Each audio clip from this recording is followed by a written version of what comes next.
Jake Morgan ruled the school with fists and fear, his towering presence and cruel smirk making every hallway feel like a battlefield. He shoved kids into lockers for fun, mocked anyone who didn't fit in, and seemed untouchable, with teachers either unaware or unwilling to intervene. Every day, he picked a new target, someone quiet, someone different, someone who wouldn't fight back.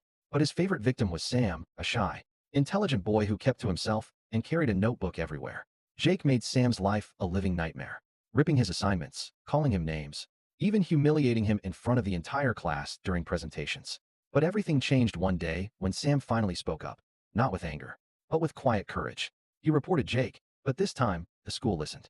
Sam wasn't alone. Several students came forward, sharing their stories of being bullied. The evidence was undeniable. Jake was pulled into the principal's office, where his smirk faded as the weight of his actions hit him. His parents were called in.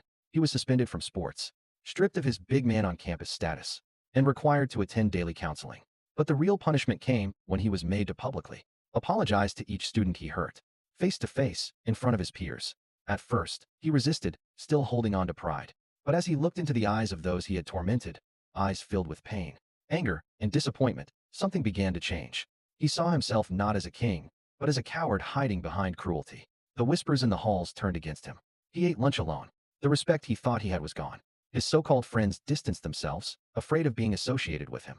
Slowly, Jake began to realize that fear-based power is fragile. In group sessions, he heard the stories of those he hurt, and for the first time, he truly listened. Day by day, guilt replaced pride. He began helping out in school programs, apologized again, this time genuinely, and tried to rebuild what he had broken. It wasn't easy, and not everyone forgave him.